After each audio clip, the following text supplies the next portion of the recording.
Another day with Mami A.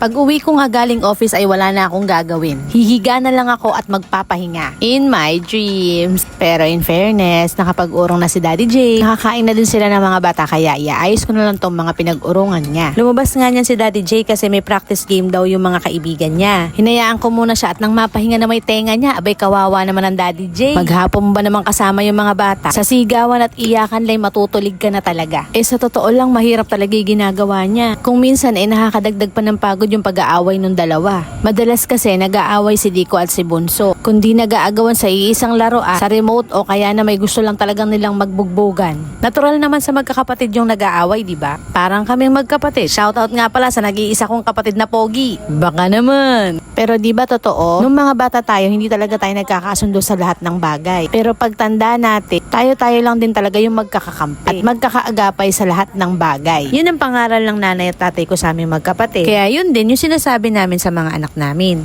Kaya lang kung minsan ang hirap i-apply sa mga anak ko. Kasi naman magkakaiba sila ng gusto. Pag naman nagkapareha sila ng gusto, dun sila lalong nag-aaw. Pero may mga times naman na magkakasundo sila. May times din na sweet sila sa isa't isa. Shout out sa mga nanay na puro lalaki ang anak. Kamusta? Ang saya, di ba? Nasaan na kaya si Daddy J? Abay nauubusan na ako ng tricks dito sa dalawa. Tsak na mamaya lang hinahanap na siya niyan. Siguro nagtataka kayo bakit wala si Kuya AJ. Kapag kasi weekends, umuwi yun sa nanay at tatay ko. Bumabalik naman siya dito sa amin pag Sunday ng hapon. Okay din naman kasi may kasama yung nanay at tatay ko dun sa bahay. Sa totoo lang sa mga oras na yan, inaantok na ako. Medyo marami kasing ginawa ngayon sa office. Since weekends na bukas at walang pasok ang mga bata, nahayaan ko sila maglaro-laro muna bago matulog. Kung kanina gusto nila hide and seek, ito namang Dico namin naisipang maglaro ng red light, green light.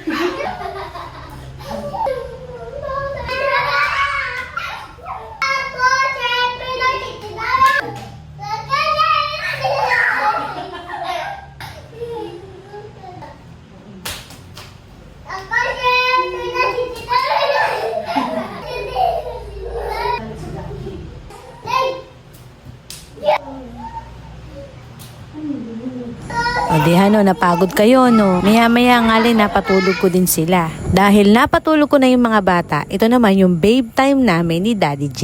Sabi ko sa kanya pakicheck yung pwesto ko, abay nagulat ako sa sagot. Tagalin mo damit.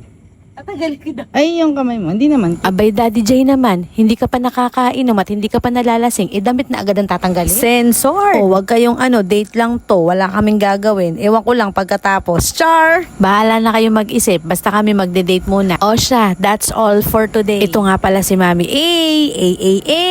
Follow for more. Bye!